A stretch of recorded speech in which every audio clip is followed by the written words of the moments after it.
নমস্কাৰ এই মুহূৰ্তত আহি পৰিছে ৰাতিপুৱাৰ কেইবাটাও গুৰুত্বপূৰ্ণ খবৰ। আজি হৈছে 15 ডিচেম্বৰ। লাখ লাখ মহিলাৰ বাবে এটা ভাল খবৰ। আত্মসহায়ক গোটৰ মহিলাৰ একাউণ্টত সোমাই গ'ল 10,000 কোটি টকা।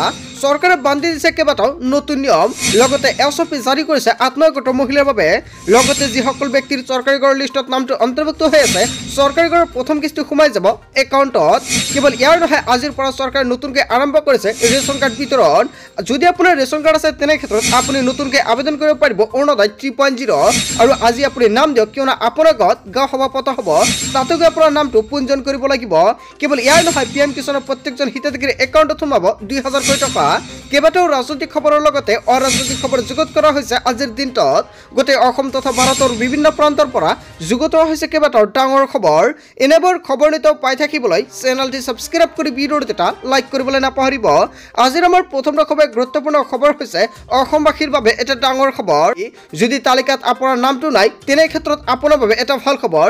আপুনি নতুনকৈ চৰকাৰী ঘৰৰ বাবে আবেদন কৰিব পাৰিব। তালিকাত নাম আছে কিন্তু আপুনি চৰকাৰী ঘৰ পোৱা নাই নেকি? যদি এনেকুৱাকৈ সমস্যা হৈছে তেনে ক্ষেত্ৰত আপুনি কেনেকুৱাকৈ সমস্যাটো সমাধান কৰিব? লগতে ধন লাভৰ বাবে শীঘ্ৰে কৰক আপুনি ABPS, অন্যথা আপুনি চৰকাৰী ঘৰৰ বাবদ টকা নাপাব। অসমৰ মুখ্যমন্ত্ৰী ডক্টৰ হিমন্ত বিশ্ব শৰ্মাই বান্ধি দিলে কেইবাটাও নতুন নিয়ম। প্ৰধানমন্ত্ৰী গ্ৰামীণ আৱাস যোজনাৰ ঘৰ নোপোৱা সকলৰ বাবে এটা ভাল খবৰ। শীঘ্ৰে সকলো হিতাধিকাৰীয়ে লাভ কৰিব এই আৱাস যোজনাৰ ঘৰৰ সুবিধা। তালিকাত নাম থকাৰ পিছতো আপুনি ঘৰ লাভ কৰা নাই নেকি? তেন্তে আপুনি কেনেকুৱাকৈ চৰকাৰী ঘৰটো লাভ কৰিব? অথবা একাউণ্টত ধন জমা হোৱা নাই নেকি? সকলো যোগ্য দৰিদ্ৰ হিতাধিকাৰীয়ে ঘৰ পোৱাটো নিশ্চিত কৰিছে চৰকাৰে। আৰু যদি আপুনি টকাটো পোৱা নাই বা কিবা অসুবিধা হৈছে, নিশ্চয় আপুনি কমেণ্ট কৰি জনাব পাৰে। আপোনাক সম্পূৰ্ণকৈ সহায় কৰা হ'ব। আপোনাৰ কি কি কাম কৰিব লাগিব? ইয়াৰ বাবে কোনো মধ্যভোগীয়ে ঘৰ কৰ্তন কৰা অথবা ধন সৰলকি কৰিব নোৱাৰিব। তাৰ বাবে চৰকাৰে বিশেষ পন্থা হাতত ল'ব। PMAYGকে ধৰি গ্ৰাম উন্নয়নৰ সকলো আঁচনিৰ বাবে এতিয়া বাধ্যতামূলক হৈ পৰিছে ABPS। ধন লাভৰ বাবে DBTৰ জৰিয়তে একত্ৰিত কৰি ABPSে নিশ্চিত কৰে ধন জমা হোৱাটো। আৰু ইয়াৰ বাবে হিতাধিকাৰীসকলে বেংক একাউণ্টৰ সৈতে এক্টিভ কৰিব লাগিব ABPS। আৰু ABPS আপুনি কেনেকুৱাকৈ এক্টিভ কৰিব আপোনাৰ বেংক একাউণ্টৰ লগত? একাউণ্টৰ সৈতে আধাৰ কাৰ্ড সংযোগ কৰাটো বাধ্যতামূলক হৈ পৰিছে। বেংকত গৈ হিতাধিকাৰীয়ে কৰিব লাগিব এক গুৰুত্বপূৰ্ণ কাম, অথবা গাঁও পঞ্চায়ত বা ব্লক অফিচলৈ গৈও আপুনি এই কাম কৰিব পাৰিব।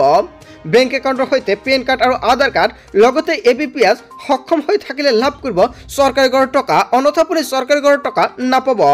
অসমত নাথাকিব কোনো কেঁচা ঘৰ। অসমৰ মুখ্যমন্ত্ৰী ডক্টৰ হিমন্ত বিশ্ব শৰ্মাই কেইবাটাও গুৰুত্বপূৰ্ণ সিদ্ধান্ত গ্ৰহণ কৰিছে। আৰু এই মাহত লাখ লাখ মহিলা আৰু পুৰুষৰ একাউণ্টত সোমাই যাব চৰকাৰী ঘৰৰ টকা। আৰু যদি আপুনি চৰকাৰী ঘৰৰ বাবে আবেদন কৰা নাই বা আপুনি নতুনকৈ আবেদন কৰিব বিচাৰিছে, তেনে ক্ষেত্ৰত ৰেচন কাৰ্ড আৰু আধাৰ কাৰ্ডটো থাকিলে আৰু আপোনাৰ বেংক একাউণ্টত থাকিলে আপুনি নতুনকৈ চৰকাৰী ঘৰৰ বাবে আবেদন কৰিব পাৰিব। আৰু অহা মাহৰ পৰা নতুনকৈ চৰকাৰী ঘৰৰ বাবে আবেদন প্ৰক্ৰিয়া আৰম্ভ হ'ব। আপুনি কেনেকুৱাকৈ আবেদন কৰিব, কি কি নথি পত্ৰ লাগিব, নিশ্চয় সম্পৰ্কে আন এটা ভিডিঅ'ত জনাই দিম। তাৰ বাবে সকলোৱে আগতীয়াকৈ চেনেলটি ছাবস্ক্ৰাইব কৰি ৰাখিব। তাৰপিছত অসমবাসী ৰাজুক জনাইছমৰ পৰৱৰ্তীটো খুবেই গুৰুত্বপূৰ্ণ খবৰ, লগতে ডাঙৰ খবৰ। গাঁৱে গাঁৱে চলি আছে ভেৰিফিকেশ্যন। শীঘ্ৰে লাখপতি বাইদেউৰ একাউণ্টত চৰকাৰে সোমাই দিব 10,000 কোটি টকা। আপুনি আত্মসহায়ক গোটৰ 10,000 টকাৰ প্ৰপত্ৰ জমা দিছে নেকি? তেন্তে আপোনাৰ বাবে এটা ভাল খবৰ। আপুনি অৰুণোদয়ৰ প্ৰপত্ৰ তাৰ পৰাই ল'ব পাৰিব। লগতে আত্মসহায়ক গোটৰ মহিলাৰ একাউণ্টত কেতিয়াও হ'ব 10,000 কোটি টকা। আৰু আত্মসহায়ক গোটৰ 10,000 টকা পোৱাৰ আগতে কৰিব লাগিব হিতাধিকাৰী কেইবাটাও গুৰুত্বপূৰ্ণ কাম, অন্যথা আপুনি আত্মসহায়ক গোটৰ 10,000 কোটি টকা নাপাব। ৰাজ্যৰ লাখ লাখ মহিলাৰ বাবে এটা ভাল খবৰ। নতুন বছৰতে মহিলাসকলৰ একাউণ্টত সোমাব ধনৰাশি। গাঁৱে গাঁৱে আৰম্ভ হৈছে ভেৰিফিকেশ্যনৰ কাম। লাখপতি বাইদেউৰ লাখপতি হ'বলৈ হ'লে আপুনি কৰিব লাগিব এটা গুৰুত্বপূৰ্ণ কাম। লগতে যদি আপুনি এতিয়ালৈকে ভেৰিফিকেশ্যন কৰা নাই, অতি শীঘ্ৰে ভেৰিফিকেশ্যন কৰি লৈ লওক। লখিমপুৰৰ বঙালমাৰা মিৰি গাঁৱত ভেৰিফিকেশ্যনৰ বাবে ভিৰ লাগিছে মহিলাসকলৰ। আপোনাৰ গাঁৱত ভেৰিফিকেশ্যন হৈছে নে নাই? আৰু ভেৰিফিকেশ্যন হোৱাৰ পিছত চৰকাৰে এখন নতুনকৈ তালিকা প্ৰকাশ কৰিব। আৰু এইখন তালিকাত যদি আপোনাৰ নামটো আহে, তেতিয়াহে আপুনি লাভ কৰিব আত্মসহায়ক গোটৰ 10,000 কোটি টকা। বিভাগীয় বিষয় আৰু কৰ্মচাৰীক প্ৰদান কৰিছে যাৱতীয় তথ্য পাতি। ভেৰিফিকেশ্যন শেষ হ'লেই চৰকাৰে প্ৰদান কৰিব আপোনাৰ বেংক একাউণ্টত 10,000 কোটি টকা। যদি আপুনি লাখপতি বাইদেউৰ ফৰ্মটো জমা দিছে, তেন্তে আপোনাৰ বাবে এটা ভাল খবৰ। কিমান তাৰিখত অসমৰ মুখ্যমন্ত্ৰী ডক্টৰ হিমন্ত বিশ্ব শৰ্মাই 10,000 কোটি টকা সোমাই দিব? ফেব্ৰুৱাৰীৰ 1 তাৰিখত লাখ লাখ মহিলাৰ একাউণ্টত সোমাব 10,000 কোটি টকা। তাৰ বাবে চৰকাৰে নতুনকৈ এছঅপি প্ৰকাশ কৰিছে। আৰু এছঅপিত কি কি উল্লেখ কৰিছে, লগতে কোনবোৰ মহিলাৰ একাউণ্টত 10,000 কোটি টকা সোমাই দিব, ইয়াক লৈ নিশ্চয় আন এটা ভিডিঅ'ত সম্পূৰ্ণকৈ আলোচনা কৰিম।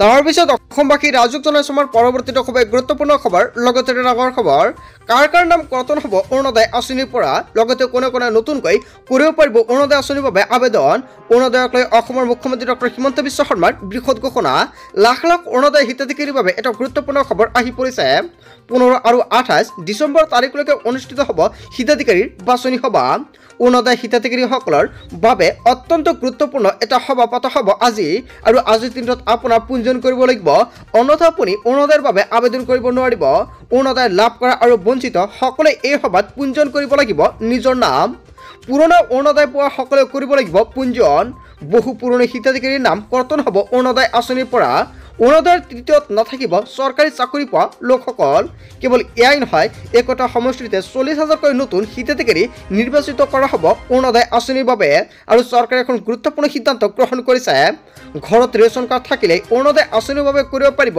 আবেদন ৰেচন কাৰ্ড থকা সকলো মহিলাক নিৰ্বাচিত কৰা হ'ব অৰুণোদয় আঁচনিৰ বাবে যোৰহাটত বৃহৎ ঘোষণা কৰিছে অসমৰ মুখ্যমন্ত্ৰী ডক্টৰ হিমন্ত বিশ্ব শৰ্মাই আজি হৈছে 15 ডিচেম্বৰ আৰু আজিৰ পৰা চৰকাৰে নতুনকৈ অৰুণোদয় আঁচনি সভা পাতিছে আৰু এইখন সভাত গৈ এতিয়া অন্তৰ্ভুক্ত কৰি দিয়ক আপোনাৰ নাম অন্যথা আপুনি পিছত কিন্তু কৰিব নোৱাৰিব আৰু ইয়াৰ লাষ্ট ডেটটো হৈছে 28 ডিচেম্বৰৰ আগতে কৰিব লাগিব এই গুৰুত্বপূৰ্ণ কাম তাৰ পিছত অসমবাসী ৰাজুক জনাইছে আমাৰ পৰৱৰ্তীটো খুবেই গুৰুত্বপূৰ্ণ খবৰ লগতে এটা ডাঙৰ খবৰ যান বাহনৰ গৰাকীৰ বাবে এটা ডাঙৰ খবৰ আহি পৰিছে ডিচেম্বৰতে কৰি লওক এইকেইটা গুৰুত্বপূৰ্ণ কাম অন্যথা পৰিব আপুনি ডাঙৰ বিপদত যান বাহনৰ গৰাকীৰ বাবে পুনৰ এটা ডাঙৰ খবৰ ৰাজপথত বাহন উলিওৱাৰ পূৰ্বে সাৱধান হওক আপুনি 31 ডিচেম্বৰৰ পূৰ্বে পৰিশোধ কৰক যান বাহনৰ কৰসমূহ আপোনাৰ যান বাহনৰ সকলো নথিপত্ৰ আপডেট কৰক অন্যথা ভৰিব লাগিব পাৰে আপোনাৰ জৰিমনা গাড়ীৰ আৰচি প্ৰদূষণ বীমাৰ নথিপত্ৰ আপডেট কৰক সকলো বকেয়া কৰ আদায় দিয়ক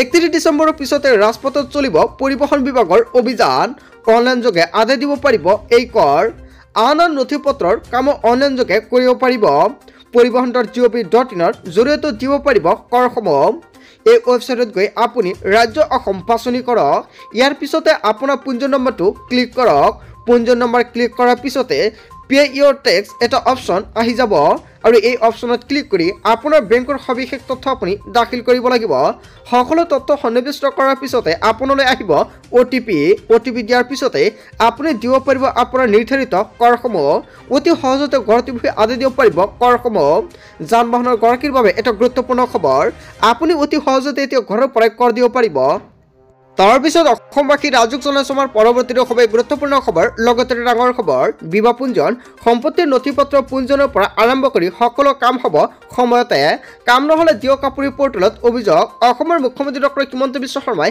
কেইবাটাও গুৰুত্বপূৰ্ণ সিদ্ধান্ত গ্ৰহণ কৰিছে মুকলি হ'ল অভিযোগ দাখিলৰ বাবে পৰ্টেল সময়তে কাম কাজ নহ'লে দিব পাৰিব অভিযোগ কি কামৰ বাবে আপুনি দিব পাৰিব অভিযোগ এতিয়াৰ পৰা সকলো চৰকাৰী কাম হ'ব সময়তে বিবাহ পঞ্জীয়ন সম্পত্তিৰ নথিপত্ৰৰ পঞ্জীয়ন লগতে সম্পত্তিৰ মালিকত্ব লগতে হস্তান্তৰৰ প্ৰতিলিপি কেৱল এয়াই নহয় ভূমি ৰেকৰ্ড প্ৰমাণীকৰণ লগতে প্ৰতিলিপি পঞ্জীয়নভুক্ত বিক্ৰী দলিলৰ প্ৰমাণিক প্ৰতিলিপি কেৱল এয়াই নহয় আপুনি বহুকেইটা কাম কৰিব পাৰিব আৰু ইয়াৰ বাবে আপোনাৰ কোনো ধৰণৰ সময় নালাগে নিখুঁত বিভাজন লগতে ভূমিৰ পুনৰ শ্ৰেণীবিভাজনৰ বাবেও আপুনি LOC অতি সহজতে লাভ কৰিব পাৰিব স্থাবৰ সম্পত্তি স্থানান্তৰৰ বাবে NOC আদি সেৱা শীঘ্ৰে উপলব্ধ হ'ব PRC লগতে জন্মৰ প্ৰমাণপত্ৰৰ লগতে সময়তে দিব লাগিব চৰকাৰী বিষয়াই 14 দিনৰ ভিতৰত দিব লাগিব PRC মুঠ 55টা দৰকাৰী ৰাজহুৱা সেৱা এই পৰ্টেলত সময়তে হ'ব 600ৰো অধিক সেৱা অন্তৰ্ভুক্ত কৰা হৈছে এই পৰ্টেলত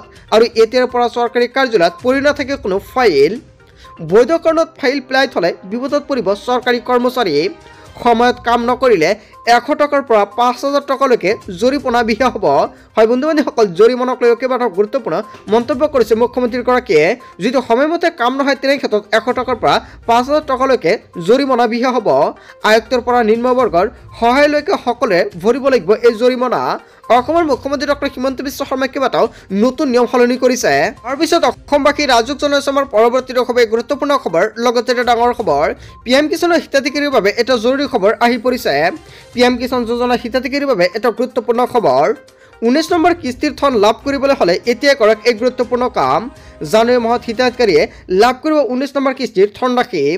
আঁচনিৰ সুবিধা ল'বলৈ কৃষকে ইকেৱাইচি সম্পূৰ্ণ কৰাটো প্ৰয়োজনীয়।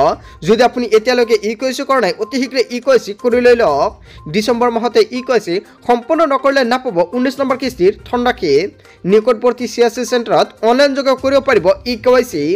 ইকেৱাইচিৰ বাবে প্ৰয়োজন হ'ব আধাৰ কাৰ্ড আৰু বায়োমেট্ৰিক। আধাৰৰ লগতে হিতাধিকাৰী থাকিব লাগিব মোবাইল নম্বৰ। PM কিষাণৰ অফিচিয়েল ৱেবছাইটত pmkisan.gov.in লাভ কৰিব অধিক তথ্য। PM কিষাণ সন্মান নিধি যোজনাৰ অধীনত বছৰি 6,000 কোটি টকা দিয়ে চৰকাৰে। PM কিষাণ যোজনাৰ হিতাধিকাৰীৰ বাবে এটা জৰুৰী খবৰ। যদি আপুনি এতিয়ালৈকে আবেদন কৰা নাই ভাবিছে আপুনি নতুনকৈ আবেদন কৰিব তেনে ক্ষেত্ৰত PM কিষাণৰ বাবে আবেদন কৰিব পাৰিব। যিসকল কৃষকে 18 নম্বৰ কিস্তিৰ টকা পোৱা নাই সেইসকল কৃষকে 19 নম্বৰ কিস্তিৰ লগতে লাভ কৰিব 4,000 কোটি টকা। কেৱল ইয়াৰ নহয় বানপানীৰ মাজত যিসকল কৃষকৰ ক্ষতিসাধন হৈছিলে যদি আপুনি প্ৰধানমন্ত্ৰী ফচল বীমা যোজনা আবেদন কৰিছিলে তেনে ক্ষেত্ৰত আপোনাৰ একাউণ্টত চৰকাৰে সোমাই দিব 7ৰ পৰা 10,000 কোটি টকা। বন্ধু বান্ধৱীসকল গোটেই অসম তথা ভাৰতৰ বিভিন্ন প্ৰান্তৰ পৰা যুগুত হোৱা হৈছে কেইবাটাও ডাঙৰ খবৰ। এনেবোৰ খবৰ নিতৌ পাই থাকিবলৈ চেনেলটি ছাবস্ক্ৰাইব কৰি ভিডিঅ'ত এটা লাইক কৰিবলৈ নাপাহৰিব। সো থ্যাংক ইউ ফৰ ৱাচিং ফুল ভিডিঅ'।